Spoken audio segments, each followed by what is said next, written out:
Hi everyone, it is Wednesday, and for the latter part of it, it's turned out to be a Wednesday where we've seen a little sunshine. And while I've got some showers and some clouds in your forecast, I've got a few days, even a couple of consecutive days, where we'll see sun and dry conditions. Been a while since I have said that. Now we've got to get through, albeit one more nice day and then some rain before we get to those 2 days, but I'll be glad to share your forecast with you a little more than usual, or certainly as of late, in just a few moments. We'll have the latest, of course, on the coronavirus locally and statewide. We'll also talk, though, with someone from the Kentucky Blood Center about the upcoming next week blood drive here in McGoffin County, where they've moved it to, why, and how they are making it as accommodating and as safe and sanitary for you to donate as possible. You need to donate now more than ever for a couple of different reasons. My new friend Mandy will tell us more about that in a few seconds. The McGoffin County Board of Education met in a virtual session last night. First time I've ever said that. I'll have that for you in just a few minutes as well. Let's go ahead and begin at the first of the program right now with an update and a follow-up on last night's announcement by Kentucky Governor Andy Beshear. The list that was put out today that had more detail about the next round of closures. Then we'll have a pause and then have, of course, some information from his 5 o'clock segment or announcement or update in just a few moments. So going back to last night, as I told you last night, it was the largest one-day increase in positive cases for Kentucky thus far. 39 new cases as of this time last evening, a total of 163. The governor spoke of those numbers. He spoke of his extreme displeasure with why some of those numbers had increased, and he also continued to make some hard calls and decisions, he says, as Kentucky's governor, announcing more closings effective tomorrow night at 8 o'clock. With the only counties in eastern Kentucky still having any as of 5 o'clock yesterday confirmed cases of COVID-19 being Menifee County, which has 2, Breathitt County, which also has 2, and Martin County, which we also reported here on Your News Today, and the Independent, which has 1. With the governor reminding us daily that those numbers are going to continue to rise, while also citing his extreme displeasure in the fact that they are going to continue to rise by the actions of individuals who are not taking recommendations and executive orders seriously. I want to say we still have folks that aren't following the recommendations, and that ultimately hurts all of us. I'm about to do the update today of new cases, but I want to say, without identifying which one, we have a positive case today from someone who attended a coronavirus party.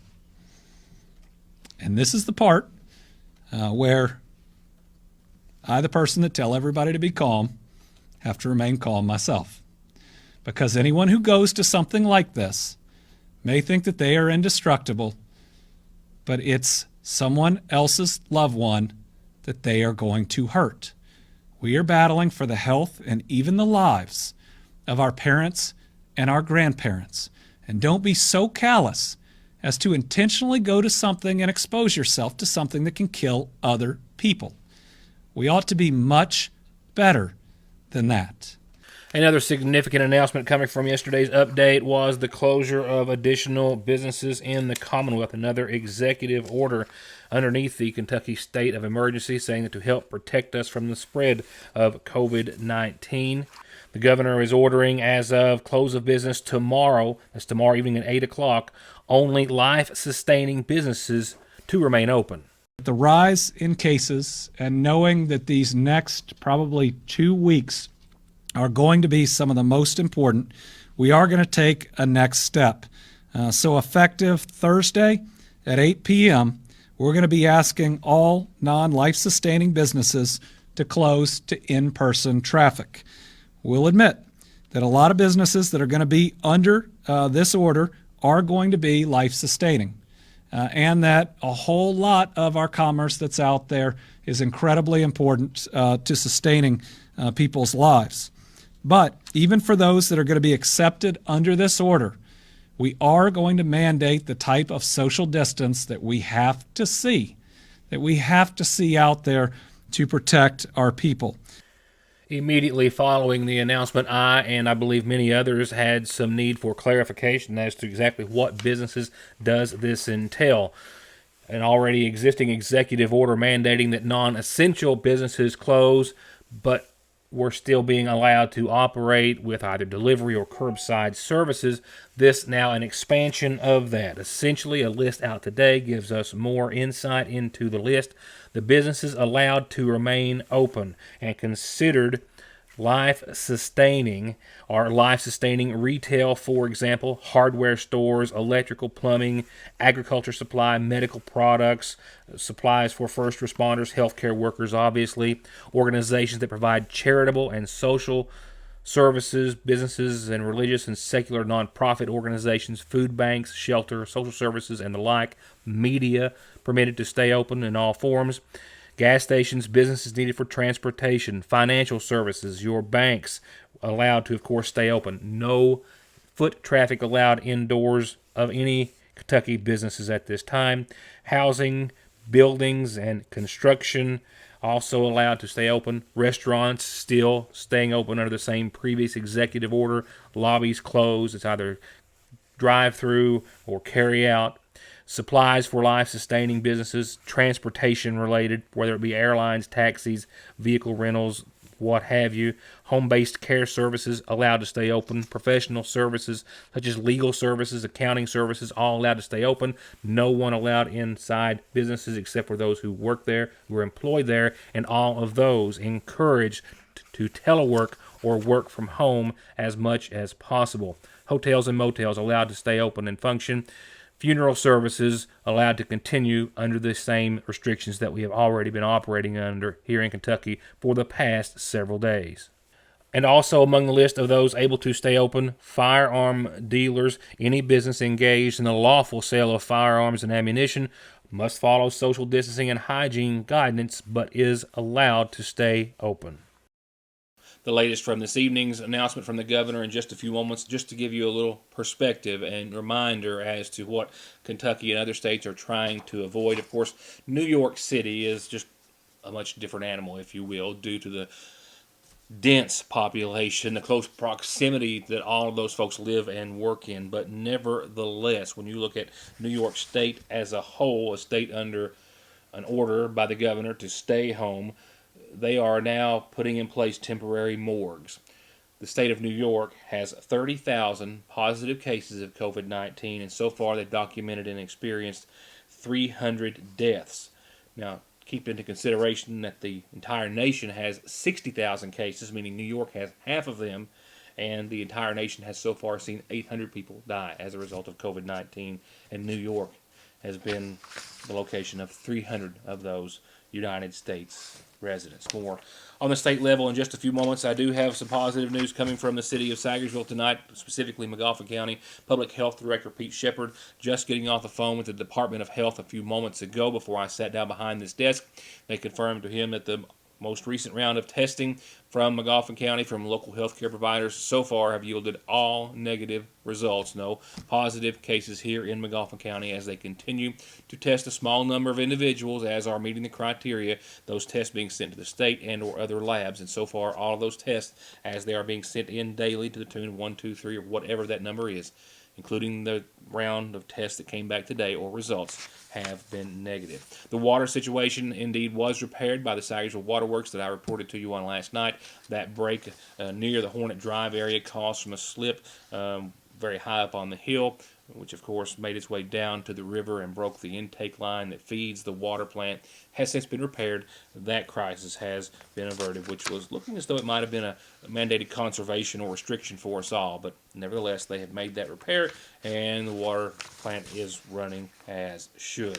I'll be right back with other local news after a few words from some of our sponsors. Right now at your Sagersville Lee's Famous Recipe, as is with all other restaurants, our dining area is closed, but our drive-thru is open, and we also have available to you a drive-thru lane to the left when you enter the parking lot and a prepaid lane to the right, and also a prepaid parking area if you wish to call and pay ahead before you arrive. And you can also arrive and get $5 off either a 16 or a 20-piece family pack. That's 16 or 20 pieces of chicken any way you like it, and all the sides. $5 off. For example, a 20-piece family pack can feed anywhere from 6 to 7 to 10 people for less than $40 after the $5 coupon. And that's with tax. At your Sagersville Lee's Famous Recipe, where we're dedicated to making your visit as smooth and quick and pleasant as possible. Call ahead or drive through.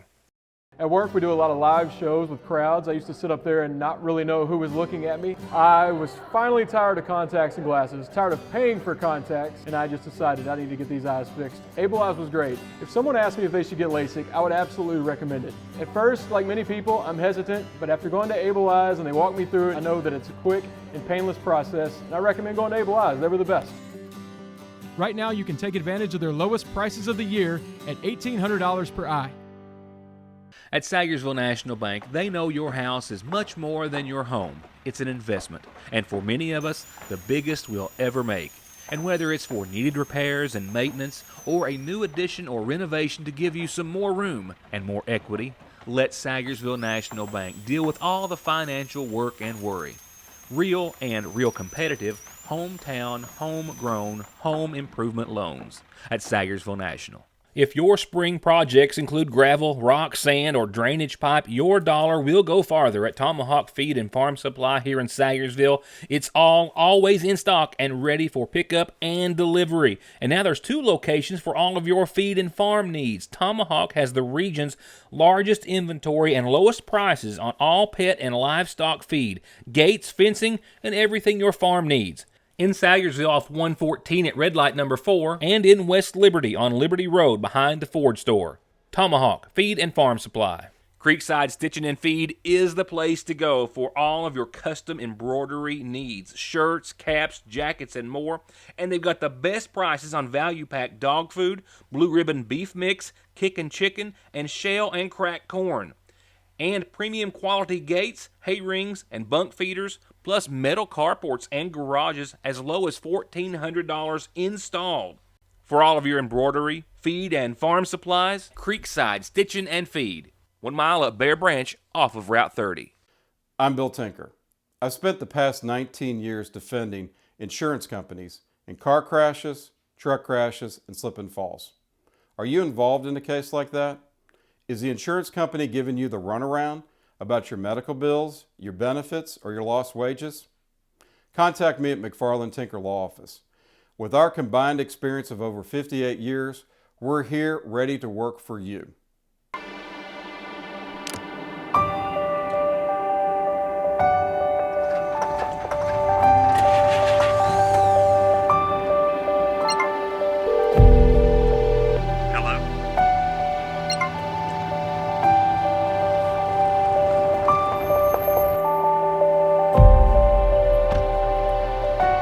Coverage you need when you need it most. We are you. We are Appalachian Wireless. The McGoffin County Board of Education meeting in a virtual session last night electronically from their respective homes, businesses, or what have you, with several important items that we'll cover briefly tonight, including the school feeding program as well as, of course, the school calendar and a lot of plans that the Board of Education and Superintendent are having to try to make or unmake, depending on the case. The school calendar, of course, one of those significant topics they were awaiting during the meeting last night, the announcement of the possibility of an unlimited number of NTI days, which, of course, as I told you last evening, the governor did announce and sign with House Bill 177. Other comments centered around the end of the year assessments, which have been waived at this time. Of course, we've already covered that there will be no K-Prep testing this school year. And the Board of Education and Superintendent said they're still holding off final decisions regarding our senior class and their activities for now, and that they're also having still great success with their feeding program, reaching about 2,000 students with 2 meals each day. I know there's a lot of things that are being discussed about with our seniors. There's nothing been defined as far as graduation yet. We're hoping that sometime this summer we'll be able to do some type of graduation with our seniors. But we are going to meet with the principals, and at the high school, the assistant principal and Mr. West and Mr. Meadows, and talk about the senior trip. I'm not sure we'll be able to get that one in, but we're trying to hold off, and we're going to have to make a decision about trying to get some refunds on those deposits that have been made. So that'll be decided this week, and we'll let the parents know as soon as we make a decision on that. We're feeding roughly 2,000 students a day, so that's great. I want to commend our cooks, our bus drivers, and our classified personnel. We have some additional classified that are riding buses. We also have volunteers for the community riding and helping distribute these meals out. The bus drivers, it's difficult for just them to one person to hand the meals out and drive the bus, so we have some volunteers on there as well as some other classified personnel. But everyone's doing a good job of that. We got to make sure that's the one objective that we're getting out of KDE, and is we want to make sure we feed the children right now. A few moments ago, you heard me say sending 2 meals a day to each student. They're sending a lunch each and every day, busing it to homes, but also as well with that, sending some non-perishable items for breakfast the following morning. Essentially 2 meals in one delivery. Superintendent Helton then went on to say that schools are operating on only the very essential of personnel in the buildings, and that at this time, he's not optimistic that school will resume at all this year. It's not looking too good. If you look at our calendar, we were scheduled to get out like May 21st, 22nd, somewhere in that neighborhood. Now we know that we're up to April 20th. There will be a decision probably made on May 1st. If we're not back by then, there'll be a decision made by May 1st. But with the assessment being out of the picture and all those other things that have been lost out, right now it's some of the concerns are high school graduation rates. We're trying to figure out how we're going to assess the keys money with grades and things of that nature. There's a lot of things that we've got to look at that underlie not returning. Do I think we'll return? Probably not, because you're going to be in just 3 or 4 weeks and then you're out again. But right now we're up to April 20th, and we're taking it a couple of weeks at a time. But the commissioner has told us that they would make a decision on or around May 1st. Superintendent Helton saying as well in the rest of the meeting that he does not anticipate school resuming on April the 20th, and there is a good possibility that school will not resume, of course, as I said earlier, I think in that coverage at all this year. As for the NTI schedule, as of right now, they will be factoring in the unlimited NTI days at a later point in time, but right now, the schedule is as follows for all parents and families out there. With the adjusted calendar that they approved last night, they are using NTI days from March the 30th through April the 3rd. Next week will be an NTI week using NTI days. The week after that will be spring break, if you will, not taken but observed on the calendar, no instruction. And then the following week will be an NTI week, and that is, of course, is thereafter when there will be another decision made about school and classes.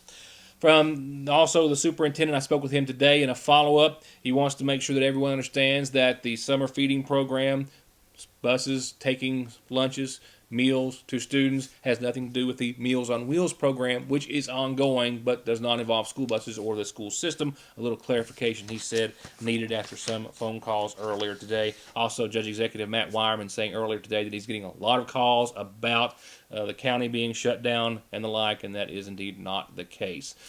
We had, of course, the closures as were listed by the governor just a few moments ago, and as expected, that is the latest, and it will stay that way for the foreseeable future. In the very foreseeable future, I'll be right back.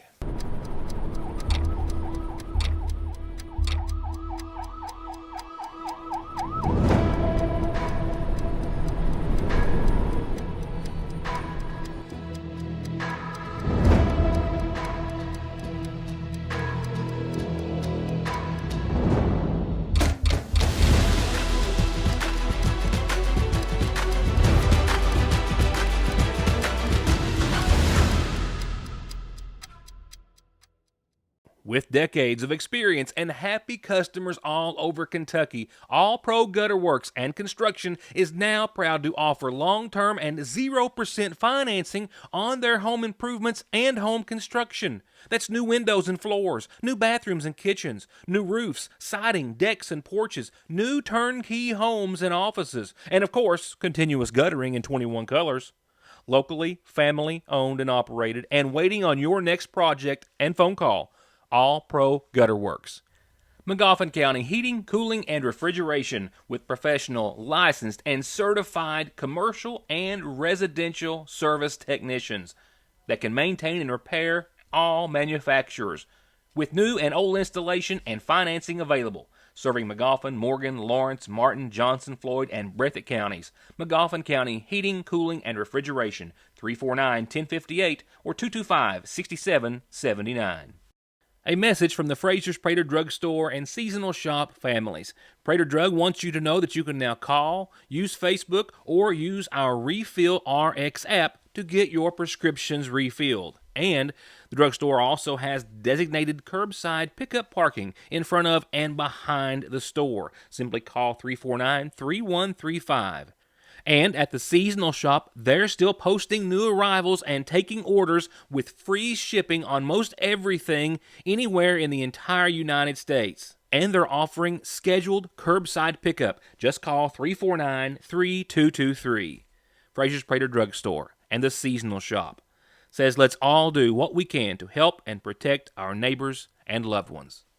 Up next, a representative from the Central Kentucky Blood Center with us via a FaceTime interview, saying that just because all of these elective surgeries and procedures are being canceled does not mean that we should not worry as much now as we ever have about donating blood, because also being canceled are various blood drives and other events across the state of Kentucky, with one set to take place here in Sagersville this coming Tuesday, at which she hopes anyone who is able to, health and otherwise, will attend and give blood.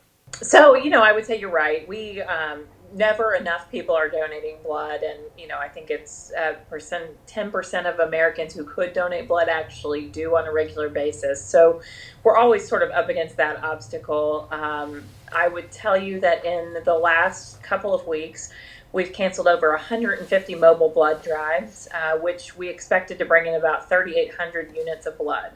So when you think about the fact that 70% of the blood that we collect comes from mobile blood drives versus our fixed donor centers, that's quite a substantial hit we're taking. We have been very fortunate that the public has, kind of heeded the call for blood donors, and we have been very busy at our 6 donor centers, which has helped us to maintain a strong blood supply right now.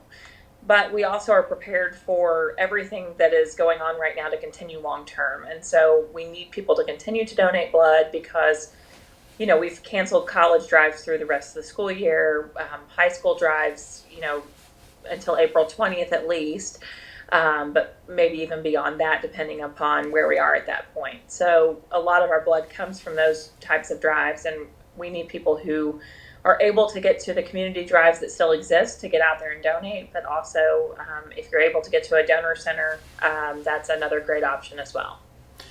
So I know that we have, as I announced last night on our calendar, that you've changed the location for obvious reasons. Sagersville First Baptist Church is hosting. Still I know that we're essentially trying to tell everyone not to get out, but this is one of those certainly warranted exceptions. But what are you guys doing to try to make sure everyone feels comfortable in that setting and getting out and donating blood?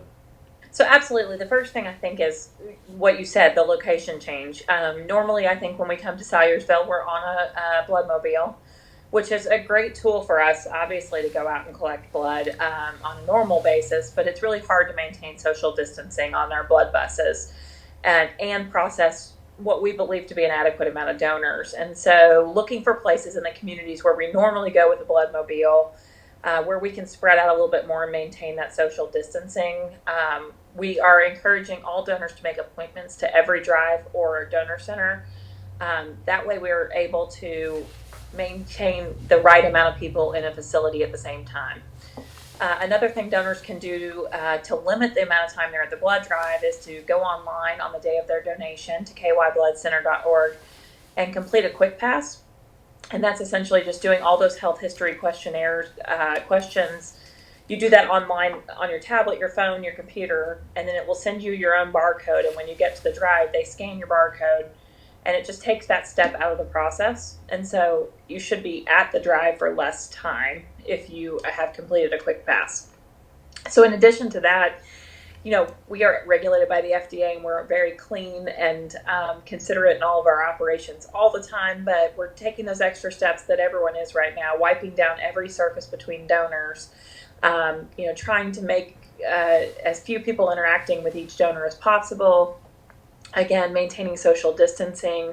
So if you get to a mobile blood drive, you may be told to wait in your car if it's on a blood bus until we can get you to come in to the blood bus, or spacing people 6 feet apart while they're waiting to be taken to screening. You'll see tablets and things being wiped down.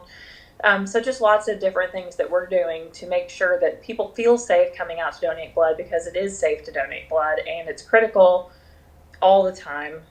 Even though hospitals are canceling elective surgeries, we still have cancer treatments and emergency surgeries that where blood transfusion is needed. And so we have to be able to supply these 70 plus hospitals in Kentucky with an adequate blood supply.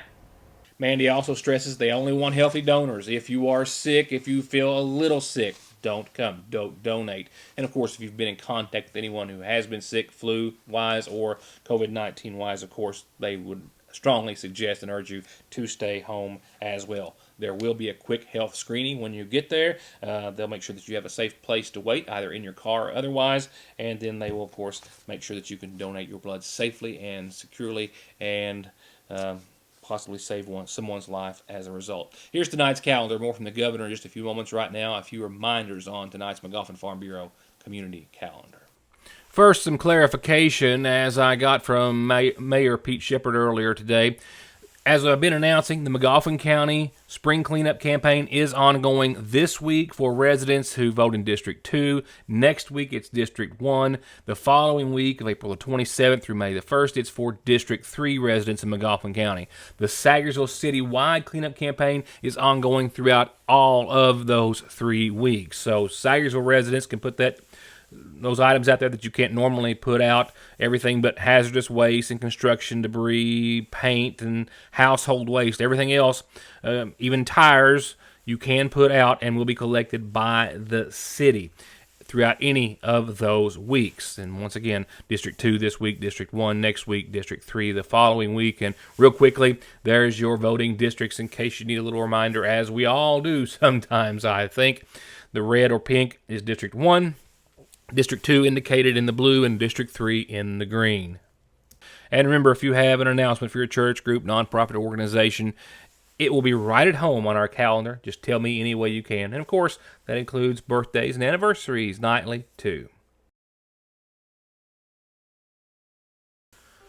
In our nightly obituaries, we now have services as they have been set for James Bailey. That's James, better known as Pango Bailey, 61 of Royalton, who passed away Tuesday of this week.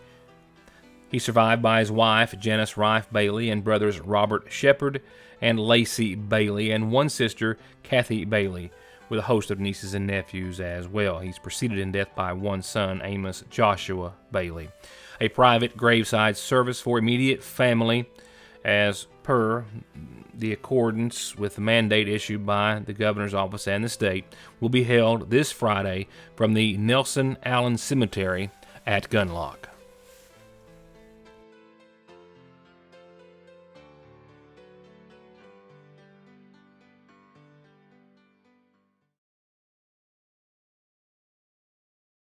Getting the best deal on the best tires with the best service has never been easier. Just log on to ConleyTire.net, check out the latest rebates, sales, and promotions, pick out the tires you want, and email, call, or come by. For huge savings from the family who's been proudly serving the area for over 32 years. Conley Tire in Staffordsville, 297-2424.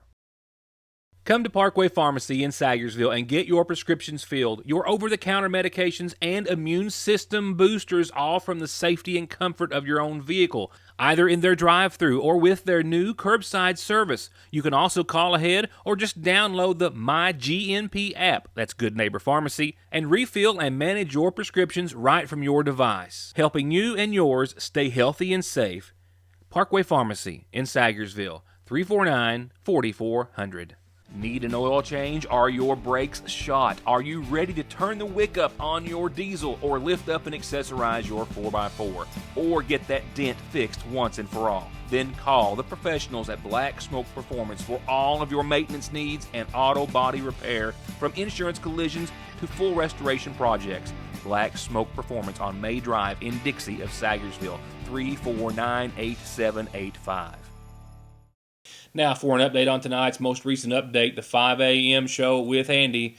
He is quickly becoming a bit of a rock star, so to speak, across the nation. I saw that CNET today had a write-up on our governor speaking very highly of his calm and precise manner, I think it was described, his fact-based daily news briefings, which have set a bit of a high bar across the nation. Similar reports from other nationwide publications have also focused on our governor. Kudos to him and our state. With that said, here are the latest numbers as of this evening at 5 o'clock. The governor began by reminding everyone that states are seeing their number of cases double every 2 days, as is the case with Kentucky, which he says makes the next 2 to 3 weeks critical, and that what we're doing is working to keep Kentucky's numbers fewer than many other states, even those some of our neighboring states. He says that the data and the charts show Kentucky way ahead of the curve, but that the next 2 weeks is critical, that we must continue to be healthy at home. The governor, however, in saying that, did identify more cases, albeit fewer cases today than they had reported yesterday, but sadly another Kentucky life lost to COVID-19.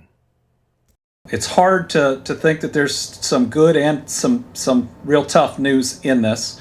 So as of this afternoon, we believe we have 198 confirmed cases in Kentucky. That is 35 new cases. And that means these are fewer new cases than yesterday.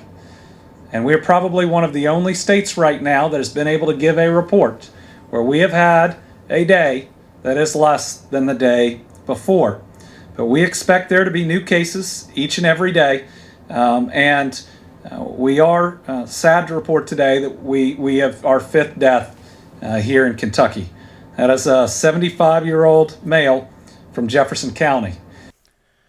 The governor was able to list the majority of the counties that those new 35 cases were in, mentioning Davis, Fayette, Grayson, Laurel, Madison, and others, not mentioning any eastern Kentucky counties. Still, the only 2 counties, 3 closest to us, would be Menifee, Breathitt, and Martin County, with, as far as I know, the same number of cases that they had yesterday. And again, Magoffin County reporting 0 cases as of just about an hour ago. The governor is saying that the state as a whole has also suspended any evictions to take place at this time, and warning everyone, or just letting everyone know, to not be surprised if you see the National Guard or law enforcement outside or near hospitals, as they are there just to assist with any possible surge or any needs that those medical facilities may have, as they are expected to see their number of patients climb across the Commonwealth. He also did have some good news, as he was able to pass along, in regards to unemployment for many throughout Kentucky who have been anxiously awaiting the announcement. I'm happy to report that as of today, independent contractors, small business owners, substitute teachers, gig economy workers, child care workers from churches, cosmetologists, and anyone who has had to leave their job because of quarantine or paid leave now qualifies for unemployment in Kentucky.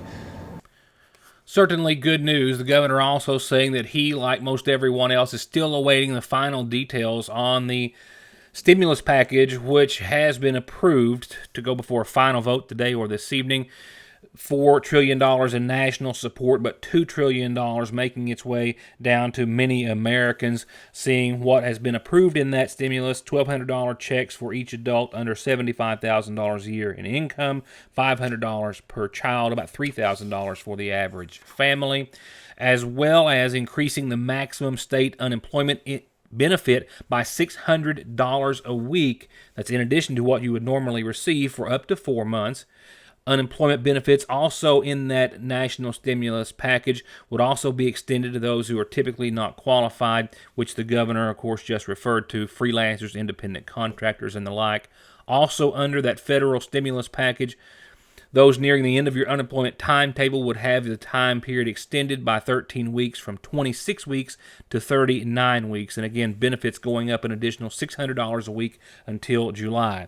And there's about $350 billion that will go towards loans for small businesses. We are still being told that those will be largely grants to help with payroll, utilities, and other expenses for small businesses. The finite details of that still to be released.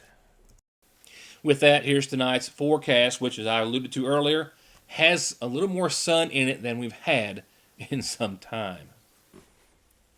Yeah, it's still full, that being the forecast, of a lot of shower chances, but there are a couple of decent days dotted here and there. Tomorrow's one of them, and today we saw some blue skies dotted with a few clouds above in the latter afternoon. No complaints here, and no complaints about tomorrow's forecast either.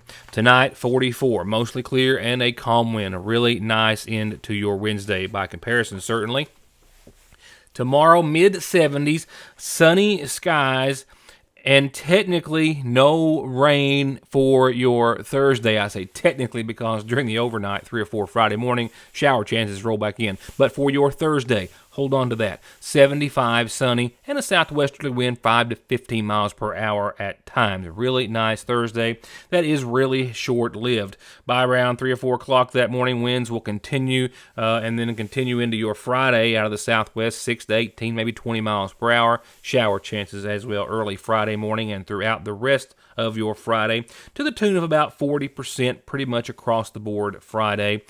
Temperatures hitting 74 with those clouds and shower chances. And Saturday, check it out, close to 80 degrees for the first half of your weekend, albeit with mostly cloudy skies. Shower chances starting off on that 40% early, and then the afternoon, and then 80% by Saturday night. Shower chances do diminish by your Sunday, and that's where the change comes, one unlike we've had in a bit. Yes, excited to say it could be dry, but wall to wall, but hey, we'll take what we can. We'll take it with a Sunday right now that has mostly sunny skies above. There is a 30% chance of showers. It's mainly before 9 a.m., and I didn't even put it on your screen. So we're going to go with a mostly sunny Sunday, 67 degrees, a bit cooler by comparison from your Saturday, but dry, mostly sunny, 60s, low 60s Monday, but still dry and partly sunny. For your Tuesday, I think we'll see another dry, for the most part, partly sunny day, backing down into the mid-50s with shower chances by mid or late Tuesday that perhaps might come back in and stick around for a while. Now, one more thing before I leave you, let me say this. The Sagersville Independent will be hitting newsstands tomorrow. Of course, a little limited in where you can get them, but keep that in mind. Make sure you get one. Make sure you call and get a subscription is the best way to get it always, but certainly given today's times and climate. Call 349-2915. We'll have it to you in your mail, and you'll have one just as soon as we can get it to you without you having to go anywhere, and that way you can stay up to date on everything. A long list of everything in tomorrow's edition. I don't have that list as of this moment because this is the first day that we have published the Independent with everyone at home and off-site. So just take it from me that there's a lot of very important information. A lot of sports, even though there's no sports going on, a lot of sporting news to be seen in tomorrow's paper as well. We hope you pick one up whenever you have a chance as soon as possible. And we hope to see you back here tomorrow night for more of Your News Today. Thanks for watching.